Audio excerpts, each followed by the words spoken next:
Hey everybody.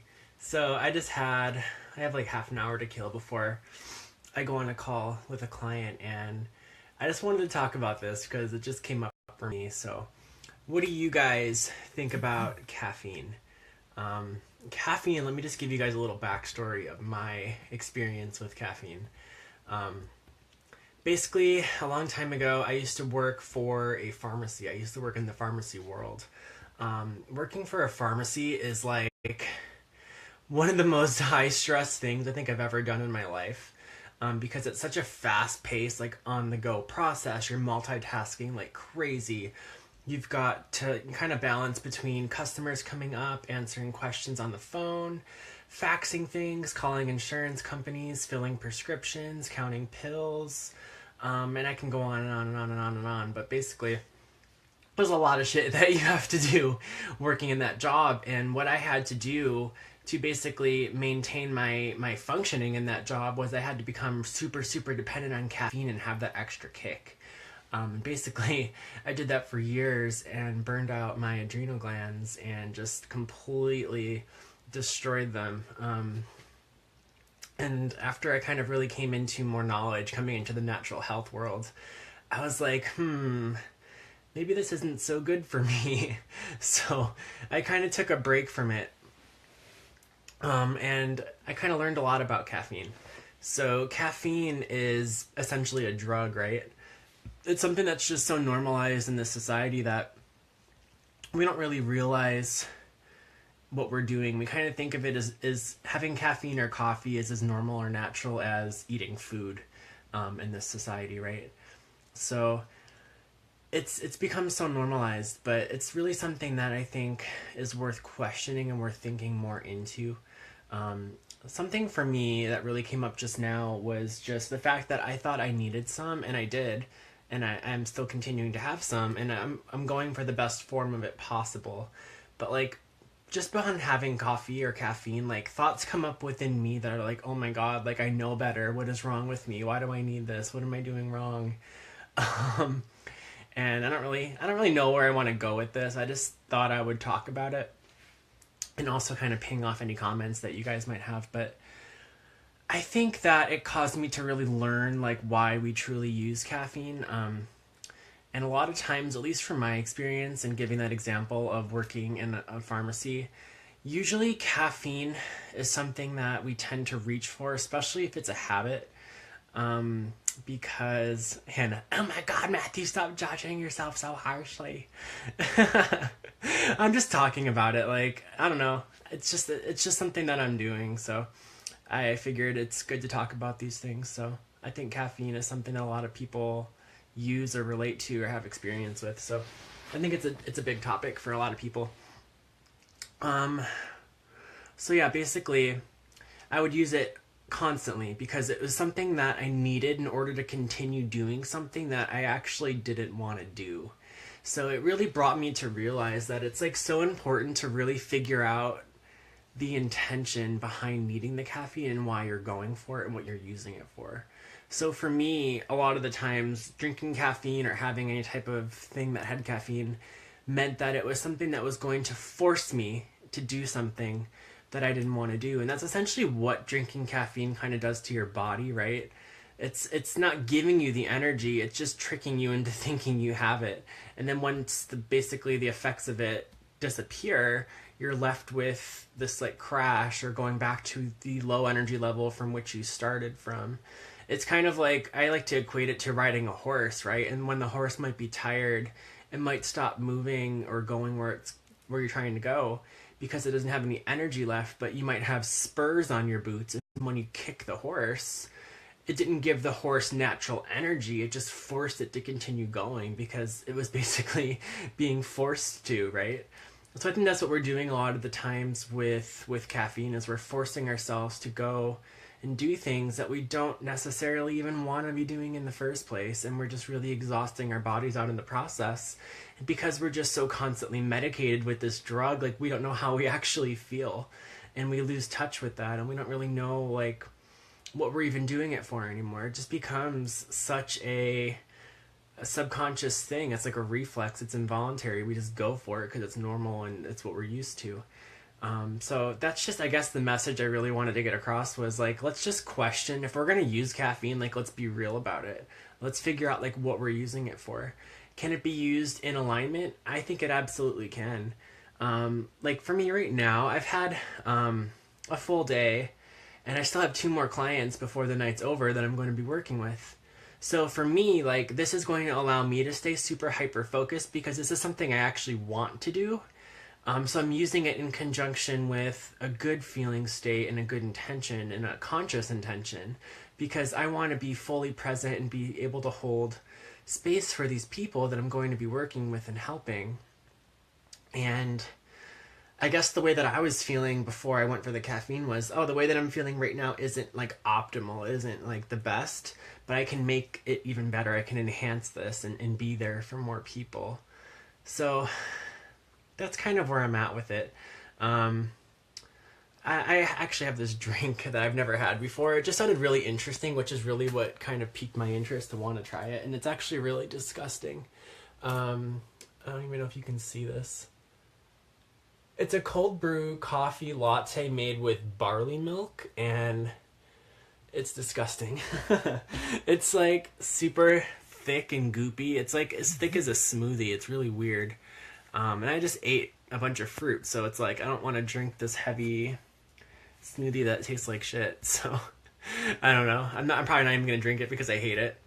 But I don't know. I just wanted to talk about caffeine and like in the natural health community or the vegan community or the raw vegan community or the fruitarian 80-10-10 type people community.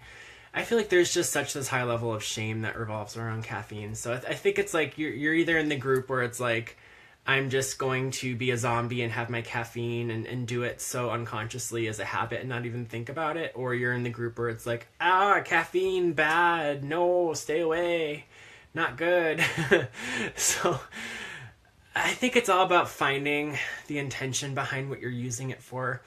Obviously, there is like a level of basically resistance, I suppose you can say, because we're using caffeine to change our feeling state, which means that we disapprove of our current feeling state. Us feeling tired or not alert enough, we're making wrong, so therefore we must fix it with caffeine, right? So I think that to some degree, there's definitely resistance there because we think the way that we feel isn't right.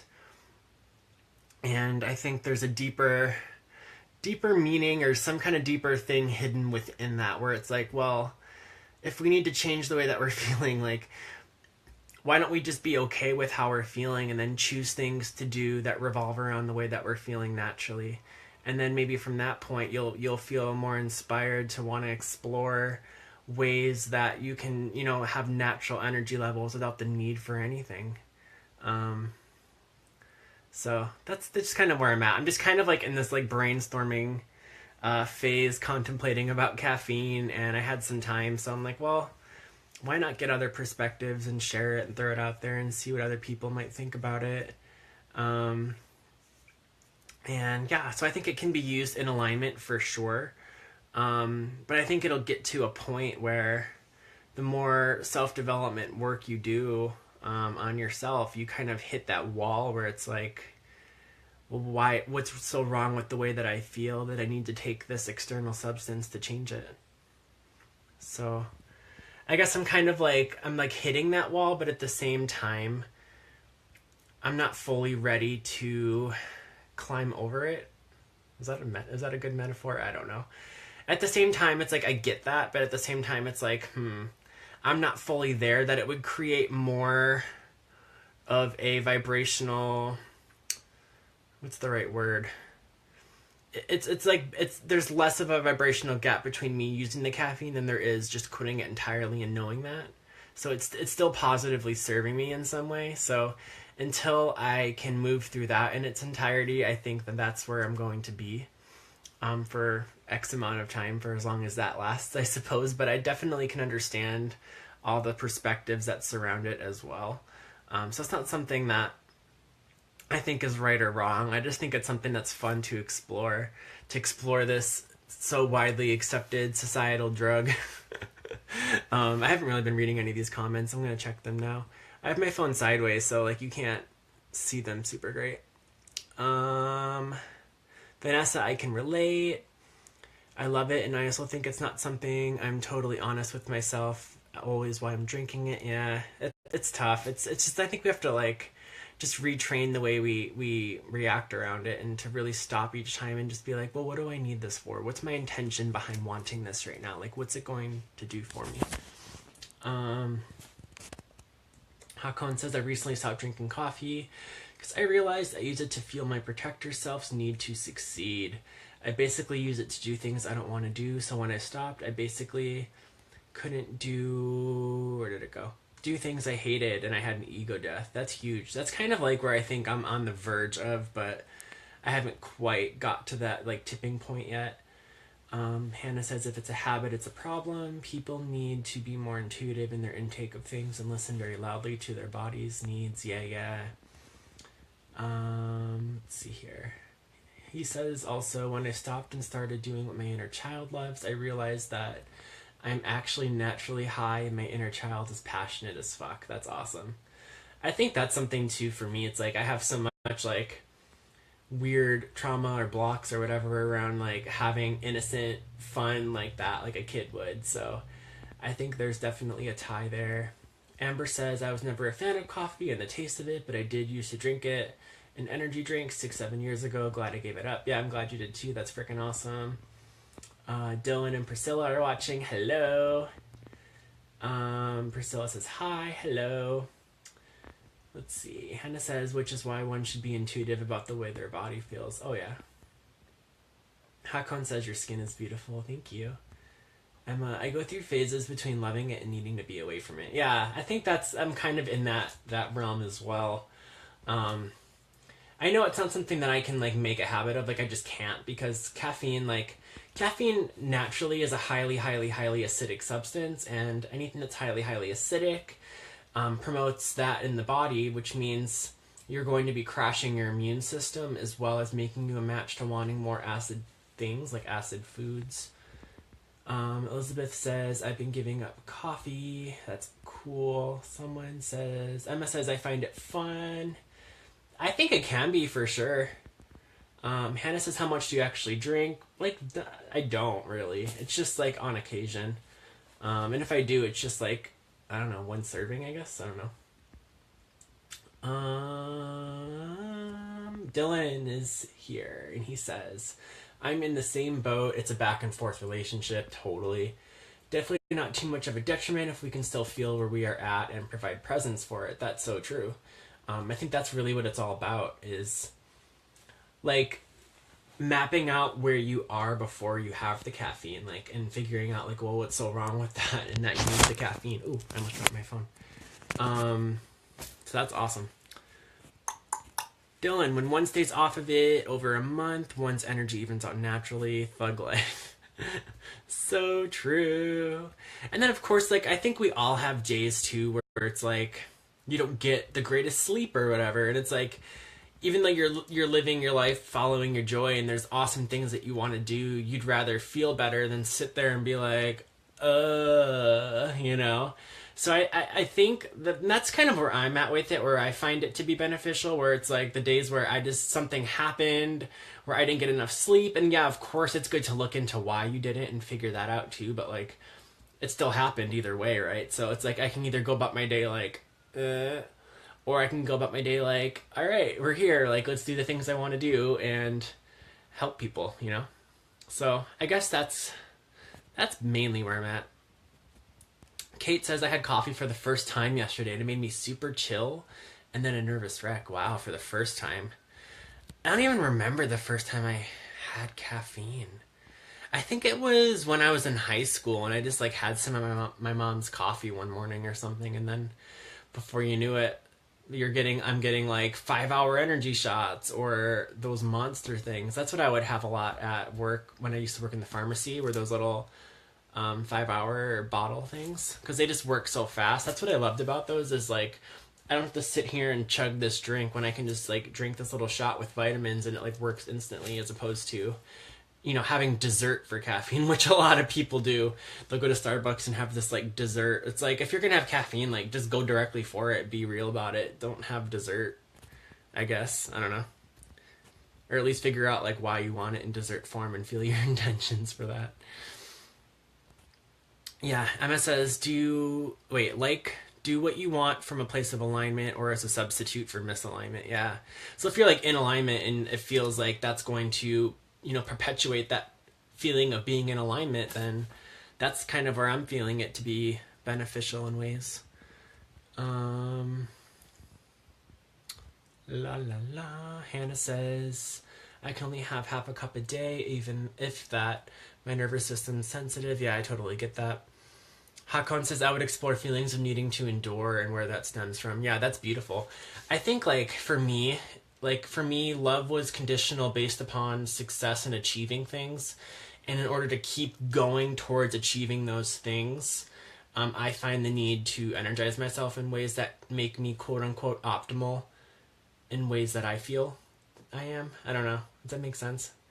That I need to be on my best always so that I can continue impressing people. I think that's what a lot of it is too. Cause I would hate to be half asleep or tired and then have a client because I have 2 more. It's I kind of feel like I owe them this, expectation of at least being able to show up with energy and be able to hold that presence. So I would feel I don't know, shame or something bad if I didn't.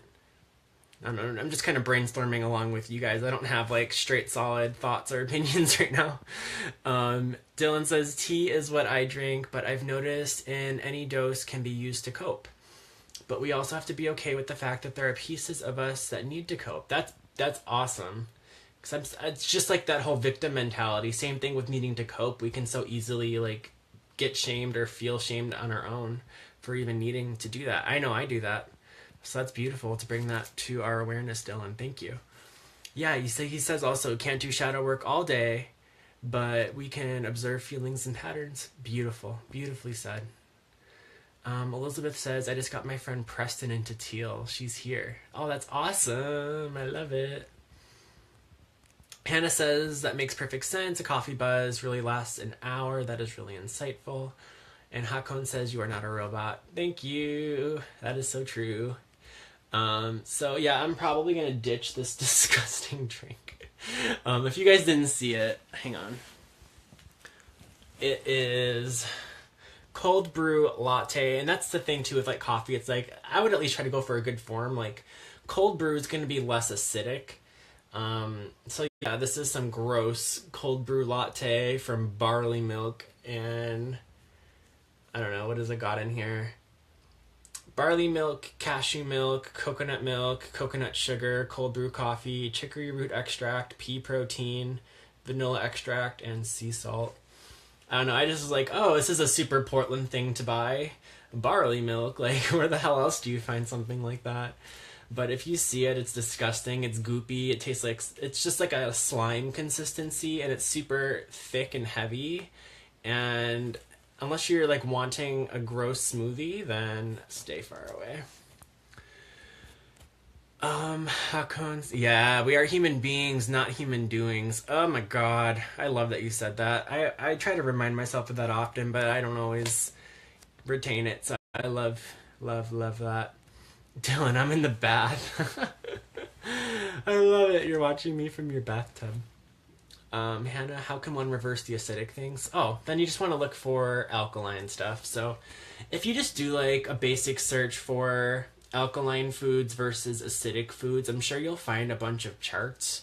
So anything alkaline, honestly, is going to be produce. So raw fruits and vegetables, anything green, juices, smoothies, and even things like lemon. I know lemon feels like it's acidic, but it's actually alkalizing in the body. I love raw apple cider vinegar. I think that's super helpful as well. And stuff like that. Vanessa says, have you heard of Purium? I don't think so. Dylan says, small amounts of apple cider vinegar and water. Totally. Just make sure you get a raw, unfiltered with the mother. Priscilla, hi Matthew, I'm not feeling good at all. Blood sugar is low. I love coffee. What about organic? I think that is a much deeper type of question. That would be beyond this live stream that I would like to talk to you more about, because I think there's a lot more things leading up to it than just the coffee itself. But if you would feel better vibrationally, like if it feels better to you to go for organic or to go for a higher quality source, then I think that's absolutely the way to go. Hannah says, Hakon, you are really smart. I concur. Dylan's laughing, saying he is. I'm like picturing him in his cute little bathtub. Vanessa says the video stopped. I don't know about that. It's didn't change for me. I don't know. Dylan says blood sugar being low may mean you need way more protein. I have no idea. Could be a lot of different things, I feel like. But yeah, I don't even know what time it is. Shit, what time is it, you guys? 6:26. Okay. Well, I'm gonna obviously ditch this and find something better to drink. Maybe I'll just have some kombucha. Maybe the whole point was for me to like hate this and just show myself that, you know, you don't really need this right now, because I really don't think it's that integral that I have this. So whatevs. I'm gonna get going, you guys. Thanks for spending time with me talking about caffeine. Thanks for joining me, whether you're in your bedroom, in your bathtub, wherever you are. I love you guys, and I will talk to you soon. Bye.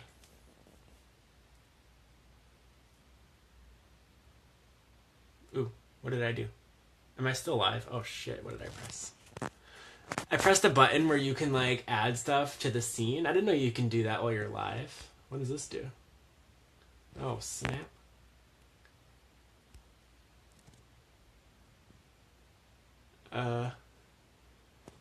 Oh, okay. I got a crown. How do I exit this live video, you guys?